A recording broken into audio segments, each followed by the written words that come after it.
Hey everybody, so I have another little 3-for-1 lesson for you today. We're going to be covering 3 different variations of tosses. One of them will be an on-body toss that we call the pizza toss, and the other 2 will be off-body. The first one will be a behind-the-back juggle toss, and then the second one will just be a behind-the-back toss with a catch. So these are a little bit more intermediate, only because it's about the drills, right? But once you get the hang of it, like any move, it really starts to become second nature. Now, again, I'm using my larger dance style hoop because this is still my beginner series class. Eventually, I'll be covering a lot of these tricks with my smaller hoops as you're ready to level up your practice into more intermediate flow. So let's start with the pizza toss. I'm going to start waist hooping, and if you are new to waist hooping, I have separate tutorials for that as well. And I'm going to start with my dominant spin. For me, that's to the left. Now, and a couple other tutorials as well, I covered bringing the hoop off of the body with my dominant hand. This is going to be very similar, so I definitely recommend, if this looks really foreign and difficult for you, to check that tutorial out first. I will link it in the notes to this video. So what I'm going to be doing is bringing my dominant hand behind my back so that the hoop is hitting my palm, which is facing away from my body. Instead of grabbing the hoop and bringing it up to lasso, I'm going to be grabbing the hoop, fully extending my arm and letting go. Now, there's a little bit of movement, especially as you downsize your hoop, to the body getting out of the way. When you're ready, we'll bring the hand to the back, take a few circles around your palm, and remember that when we grab, our opposite arm immediately comes down and in. So, I'm going to be grabbing the hoop, bringing it up, and letting it go. 1, 2, 3. Again, a little sloppy. This hoop is enormous. This is a lot easier on a smaller hoop. I'll do that again from this side. A little bit easier. So we want to try to bring the arm as far up as possible. And remember, your fingertips direct your energy, right? So fingertips strong to the sky, and hopefully the hoop will come somewhere up above your head so that you can then catch it. Sometimes it's a really great move to bring it all the way up, catch the inside of the hoop, and bring it down for a sustained spin back to your waist. Whether or not I can demonstrate that for you today remains to be seen, but I'll see what I can do. Either way, we do want to try to catch the hoop. So, around the waist, ready to bring it up. Toss, and I caught it. And then I dropped it. So let's try that again. I'll try to get it as much vertical as I can. A little sloppy, but that was the gist of it. This is not a move that I have been implementing into my practice a whole lot.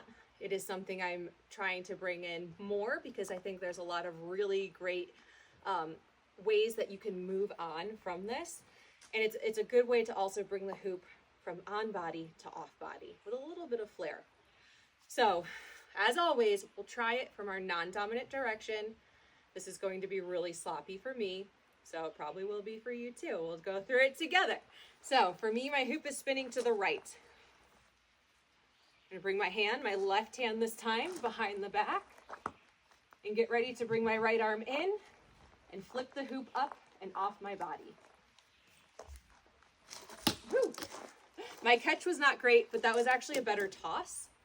And you'll find too that sometimes when you're switching between your dominant and non-dominant sides, the non-dominant side might surprise you sometimes because you're not overthinking it.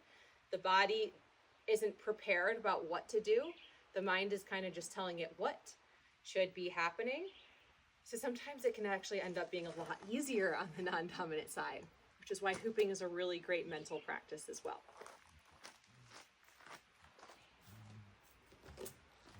So I'll give that one more attempt on my non-dominant side. Try it from this angle.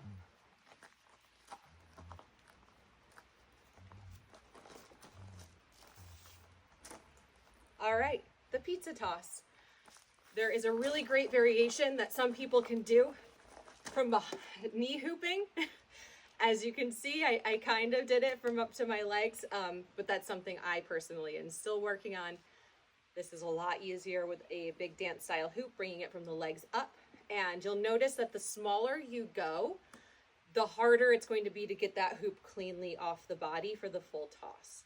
So there is like a really great mid-range size of hoop that'll be, you know, a little bit more catered to your own height and body size. So it's going to be a little bit different for everyone as to how small you can actually go with this move with your hoop. All right, that was the pizza toss. Now let's talk about a behind the back juggle toss. We're going to be starting this movement from, I like to call this position like holding the bag, right? I'm like holding the strap of my bag over my shoulder. So my dominant hand is at 12 o'clock. I have an upward facing grip. My thumb is facing behind me. And just like with a forward weave, I'm going to be bringing the hoop forward and down. And this is another thumb-led position. So instead of weaving the hoop across my body, I'm going to be weaving the hoop forward and down and around the back of my arm. Now you can see the momentum, the natural momentum of the hoop is already bringing the hoop up to the back of my arm. This time, I'm going to give it a little bit of force and flick the hoop, hopefully over my shoulder. Usually with this bigger hoop, it lands somewhere around here, and I'm going to re-catch with my dominant arm. So I'm going to come forward, down, behind, and forward. We call this a juggle toss because as you get going, and again, juggle tossing is not really part of my practice at the moment. You can send it across the body to catch in your non-dominant hand. And then do the same so that you're tossing it like juggling from left to right. Again, this isn't something I normally do. All right, I don't want to go off on too much of a tangent. Really great way of doing these tutorials for my own practice is it's helping me to revisit moves and to get a little bit better at them myself. So I do thank you a lot for following along and encouraging me to keep going with these videos. So again, the hoop comes forward, full extension to the arm, elbow bends, the hoop comes down and back, momentum will bring the hoop up, and the flick of the fingertips will send the hoop forward over the arm.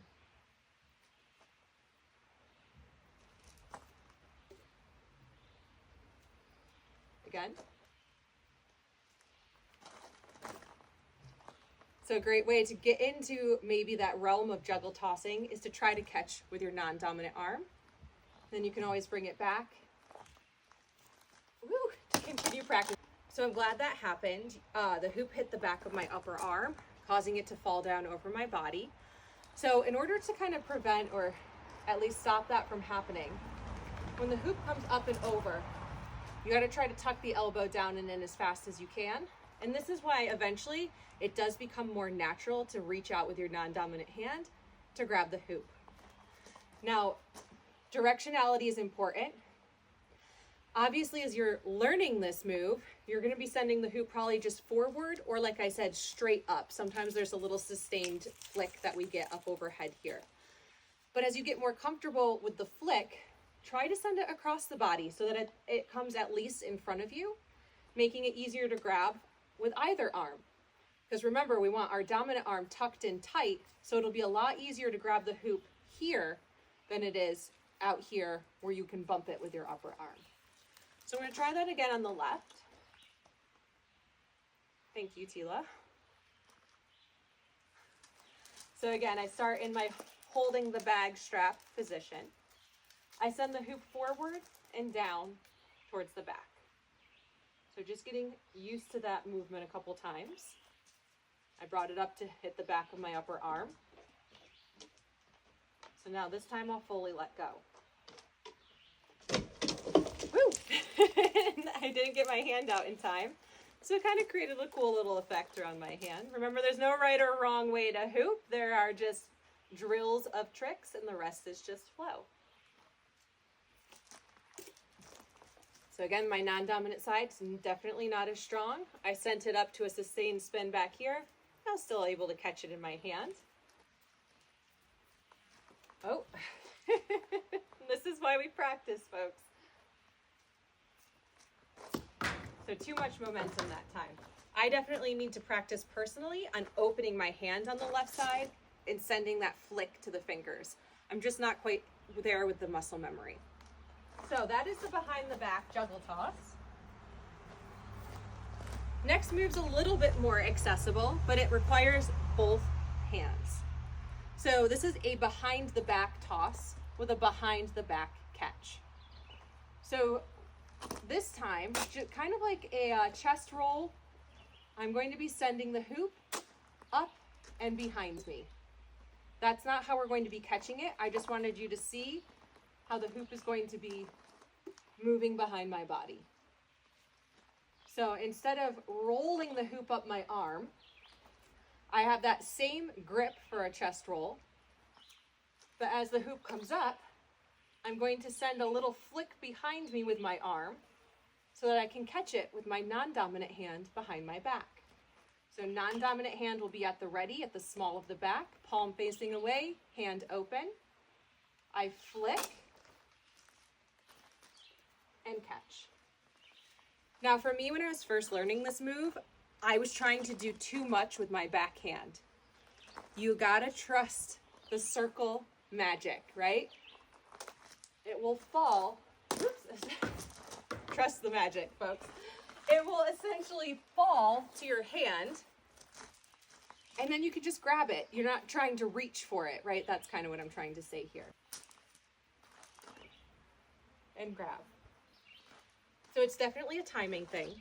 And again, practice will only be a good teacher. Let's try that with the left.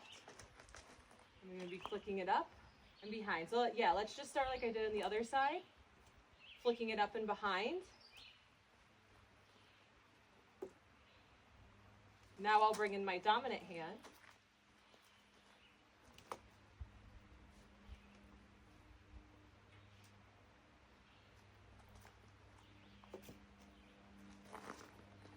So again, trying not to do too much with the backhand, just having it ready to grab. All we're doing is closing the fingers around the palm. So that is the behind the back toss with a behind the back catch. You can always send it back into another behind the back toss variation, which I'll throw in for you right now. I just demoed it, but I'll do it again.